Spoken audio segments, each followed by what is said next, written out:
Welcome to Fall, Rise, Give, where we explore life's ups and downs through the lens of a mainstream drunk's design for living. Join us as we navigate the twists and turns of life, sharing stories of resilience, hope, and the power of giving back. Whether you're sober curious, in recovery, or simply seeking inspiration, this podcast is your go-to for real talk, raw emotion, and a whole lot of heart. Tune in and discover how to fall, rise, and give back in life's extraordinary journey. Welcome to another edition of Fall, Rise, Give. I'm co-host Bartender Bob. That's Kumar. Yes, sir. So we've got our first episode under our belt, and it's on Apple Podcasts, it's on Amazon, it's on Spotify, it's on Spreaker, it's on all of the ways that you can listen to the podcast now. The cool thing is, so I was sitting in my living room before we made our call today, and I said, Alexa, play Fall, Rise, Give, and bam, listen, it just popped on right there on my Alexa app. Love it. So we're able to pull the podcast up now on basically anywhere that you can listen to podcasts. Yeah, it's pretty exciting. I'm really excited about the journey that we're on, Bob. Me too. I'm excited to see where it's going to go. You know, I mean, we're 1 week in and we've got it on the different apps, so that's really cool. So let's talk, Kumar. Let's talk about the title of the podcast, the title of your book, the title of what we're doing is Fall, Rise, Give. Let's talk about the falling. Yeah. It's a fascinating topic. I think falling and why do we fall? Why do we fail? Those are painful things that we don't want to talk about all the time. These are things that we wish we hadn't gone through. I have fell or failed many times in my life to a devastating level at sometimes. Where do you consider falling? What do you mean? What is your definition of failure, I guess? Definition of failure really is simple. It's not getting what you want, and maybe having that could be a devastating level of losing your business, losing your relationship, losing your job. You could find yourself in a bad health situation and gain a bunch of weight, and not happy with your life. It's basically dissatisfaction at a deeper level with the way things are going.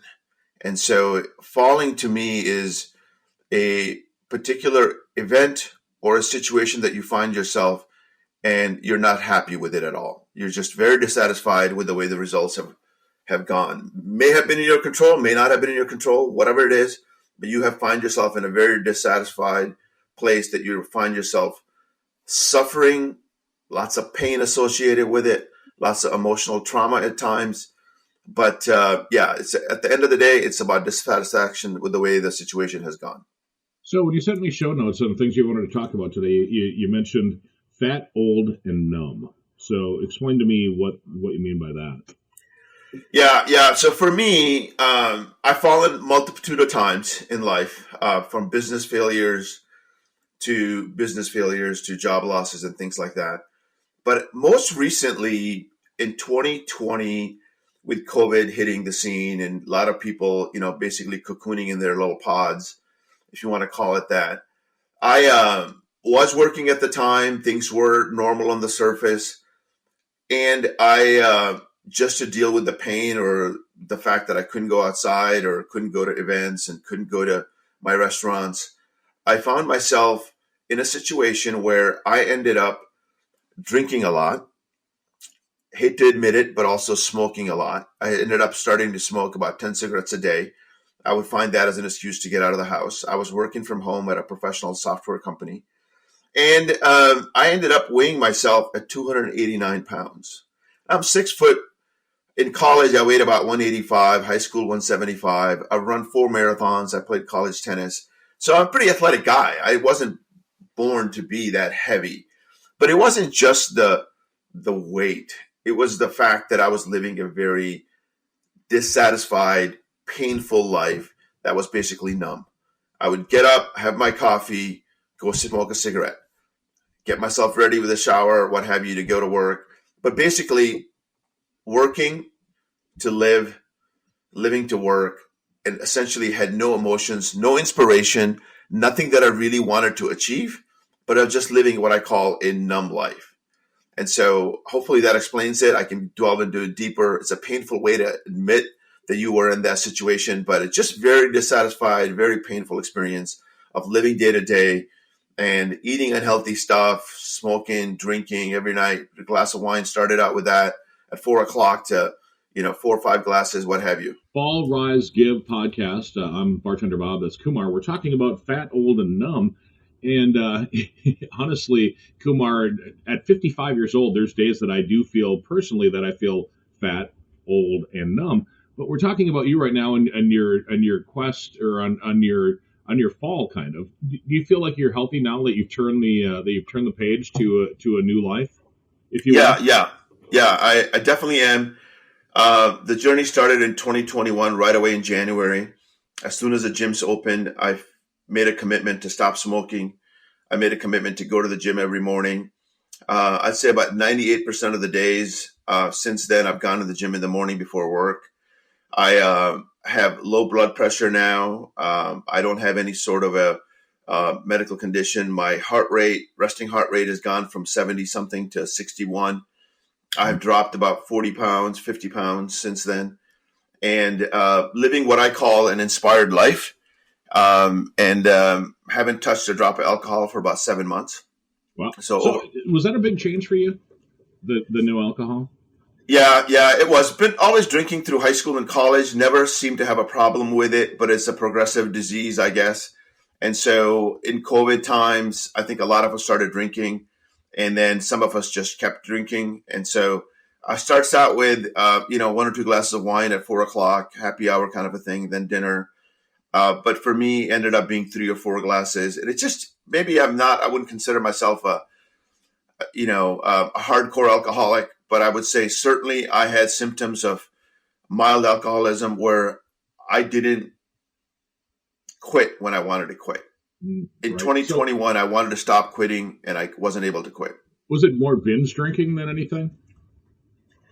Not really, because it was drinking every night. I wasn't drinking 6 or 7 or 8 glasses of wine, maybe just at events, what have you. But I think that's what it is in college. I think that's what it is in high school events. But I think that once you're drinking almost every night, I think that's when it becomes a problem. Right. And, being a bartender, I do see that. I see a lot of people that have that gene that you're talking about, where they go in and they drink every single night and they drink to excess every single night.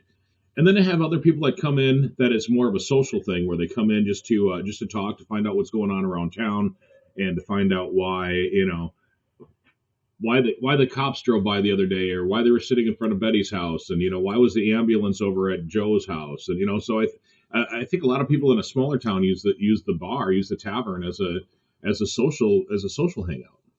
Yeah, I think that the big city, I obviously live in Seattle. It's a major city. I live in town, in the heart of the city. And people go there to kind of see what's going on in the neighborhood. But I think they also want to watch sporting events. They want to hang out and just see their friends, the locals. And just the social aspect of it is huge. And I value that, actually. It's just that when the social aspect turns into, hey, do I really need to go every single day? And is that kind of like a drug that I need? That's when you start to question yourself. And that's when what I think we're talking about is, that's when the fall, rise, give thing and kind of the resiliency and kind of the things we're going to talk about later today and in the future is really comes down to is, hey, when does it become a problem? Is it a problem today? You know yourself. I don't. Nobody can prognosis for you. And I think that's the key, is like taking it to social level. We all want to enjoy it. I'm definitely supportive of it. I go to restaurants and bars on a regular basis now, still with my wife, and hang out. But I definitely see a different perspective for myself now that I'm not drinking at all. So Kumar, I know that in our conversations that we've had off the air, we were talking a little bit about, some of the journey that you've taken in order to get to the point where you are right now. And there's a program that you're a part of. And is that something that we're going to be able to talk about while we're doing the podcast? Yeah, I think we are. I call it the secret program, the attitude adjustment program. People might be able to infer from that. So I think the program is really a spiritual journey. I think we're all on. I think the program is very interesting. It scares a lot of people. I think it's full of shame for a lot of people on the outside. People on the inside of the program are living a very inspired life. And we're going to talk about it, but we're going to call it the secret program for now. We may get into the details of it, but right now, think of it as an attitude adjustment program, a spiritual program that I'm a part of.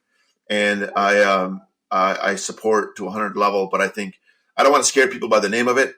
And that's kind of why we're being a little coy about it. Well, let me ask you this. Has your attitude about the secret program changed since you probably heard of the program when you were young, and then you're thinking to yourself, oh my goodness, and then as you got older, you probably heard about it and you're like, I want nothing to do with that. And then as you're actually approaching middle age like we are and realizing that you have a problem that, this program might be able to help, is going into the program like the first time, was it scary, or you're like, oh my God, where, what am I doing here? Is somebody gonna see me, kind of thing, or you know what I mean? Yeah, totally. I wouldn't call it scary. I certainly didn't want to admit that I had a problem with alcohol. I knew inherently I did. I actually was dry, as I called it at the time, for 30 days. I was able to string together 30 days in a row on my own, and I knew I couldn't drink because I wanted to live an inspired life. I wanted to do things that gave me joy on a daily basis. I wanted to read more. I wanted to meditate more. I want to be more present with my wife and my kids. And instead of living what I call, as you mentioned, a fat old numb life, I wanted to live an inspired life. And so going in there, it was something that I wanted to do. I had no clue what it was about. When I went in there the first day, they started talking about God this and God that and higher power this. I was like, wow, this is pretty cool.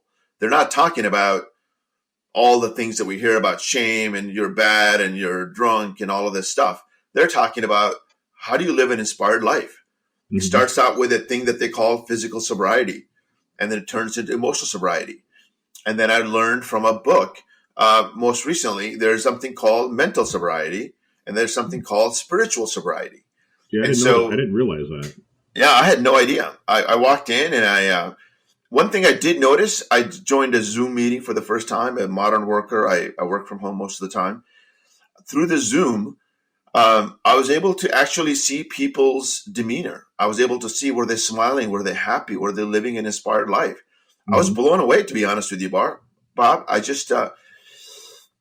was blown away by their personas, how positive they were, how supportive they were of each other. There were stories of people being hard drunks. There were stories of people failing. One woman came in from Canada and mentioned she had a DDI the last night and her husband was going to leave her. It was all dramatic stuff. She showed up at 8 a.m. for the Zoom class and kind of rattled the cages of everybody there. But, people welcomed her with open arms. She was scared. She was terrified. And I didn't personally feel that way because I don't think I'm a hardcore alcoholic. I know I'm an alcoholic. Right. And I know that for me, what I call myself a mainstream drunk, and that's really where the place that I'm at. So does ego get the best of you? Heck yeah. Yeah, Bob, that's been my biggest problem in life. My ego, my self-centeredness, my self-will, as people call it. I think it's the way I want the world to be, and the dissatisfaction with things not going my ways causes a lot of problems. I think the ego is probably our biggest problem. I think ego is what stops us from doing something better for ourselves. We don't want to admit we have a problem because we don't want to feel the shame or the guilt around it. Yeah, we could talk about ego all day long, but I think, yeah, it's a major problem for me. And I'm learning to let go of the ego. I'm learning to accept things as they are. I've been working on accepting the way the world works is not the way I want it to work. And that is kind of the key. I'm sorry, I didn't mean to interrupt you there. Why do you think you have that ego? I think we all have an ego. I think we all, from the psychologists, they mentioned the ego, and I think there's a certain level of selfishness as being humans. I think when the ego goes riot, right? It's the self-will going riot. The world is not a happy place. The world is full of wars. Actually, it's not. It's not. It's you're going to run into trouble all along. People are going to make you mad. I was listening to a podcast this morning myself, and it basically, this guru, famous guru from India, Sadhguru, was mentioning how every single person in humanity will hurt you or has the potential to hurt you. Right. But only you hurt yourself. And we hurt ourselves because our mindset, our ego, because we're dissatisfied. We think what they're doing is different than what we want. And they may be doing the best that they can, given what they know. But we can't accept that fact because our ego is, I want X, but they're giving me Y. Yeah, and I expect this to be this way and this and that way. And it's like, to me, that's a hard thing for me to give up myself, you know. And being a radio personality for as many years as I was, and now being a bartender, I tend to work for myself. I mean, even though I'm working for a company, I tend to be for myself. So I too have the ego that you're talking about, and I know that, you know, that I think you have to have an ego in order to survive in the world, but you have to know when to step away from it and step aside and let other people in. Yeah. I think going deep into it, we have to have a sense of the self. Who am I? We have to look at not our names, not Kumar, not Bob. We have to look at, what am I about? I'm a set of belief systems. I'm a set of thoughts. I'm a set of desires. I have a sense of the soul in me. If I actually get down to a deeper level of meditation or prayer, follow a particular religious path, you are all of those things. And there is a thing that wants you to be right all the time. And that's when the ego goes awry. That's when things go awry. This thing that you want is fine, and it should want stuff. You have desires that you need met. It's when the world doesn't give you the things that you want, how frustrated you get. That's when ego gets in the way. Right. So that's kind of what we're going to talk about a little bit down the road, more and more as we go on. Well, let me ask you this last question for the day. Have you found happiness? You know, Bob, I'm not looking for happiness. I thought I was 7-8 months ago. I think happiness is a great aspiration. Used to be for me. I'm more interested in things like joy and things like peace. Mm-hmm. And I think joy is an internal flame, kind of a feeling that you have around, an ecstatic feeling that you may be temporary, but I think joy lasts more than happiness. Happiness is, hey, I hit a great golf shot yesterday. I feel happy about that. Mm-hmm. Joy is everlasting. Peace is more about calm, centered feeling of contentment. So I'm more interested in feeling contentment and a calm sense of being that involves joy. And I think pain at times I'm okay with, and I can deal with it. I know it's part of the lessons in life, and falling and failure and all of that, so will come along the way. But I find peace in my self-centeredness and my calmness, so that I can have peace, so that I can have moments of joy. That my joy comes from seeing people being happy, people who are at peace and loving and do acts of kindness and do other things. And I can make somebody's day a smile and better, or give them a tool to make them better. That's the joy for me that I'm after. Right. And seeing momentary happiness. I don't think happiness is a bad thing. That's just kind of not what I'm not looking for. I'm looking for more joy. And I like the idea of peace a lot more these days. So longevity more than instantaneous. Exactly. I do want to share something before we wrap up. A friend of mine, Joanne, listened to our podcast after we had our first one, and I did share this with you. I sent this to you. But she kept talking about grateful and the fact that you and I both mentioned that Thanksgiving was her favorite holiday. She, on a daily basis, writes down in a notebook one thing that she's grateful for every day, and she said she's found peace with that in her whole life since she started doing this back in 2005. So she's been doing this for almost 20 years now, but writing just one thing that she's grateful for each and every day, and it gives her something to think about positively on the day, rather than, you know, oh man, I missed that shot at golf, or oh, that person cut me off, or, you know, somebody flipped me off, or somebody didn't tip well, or somebody, you know, the code that I wrote was wrong or something, you know. So if she's thinking positive, it's giving her something positive to think about while she's going to sleep, and then something to build on for the rest of the day and the rest of the week. Yeah. Let me talk about that for a couple of minutes, Bob, and then we'll set that up as a next topic, maybe for next week. Gratefulness is part of the 3 things that I call as the most powerful ways to have attitude adjustment. Mm-hmm. And attitude is not necessarily a short-term attitude. It's more of a belief adjustment. Your brain chemicals change. I was talking to a psychologist the other day, a friend of mine, and there's research that shows by being grateful, you actually alter the chemicals in your brain. It takes away and removes certain hormones that are associated with things like fear and anxiety. Gratefulness elongates those muscles and expounds on those. So 3 things that I think are really beneficial to living a more inspired life. Gratefulness is certainly one of them. I think it's one of the most powerful, easy ways to do it.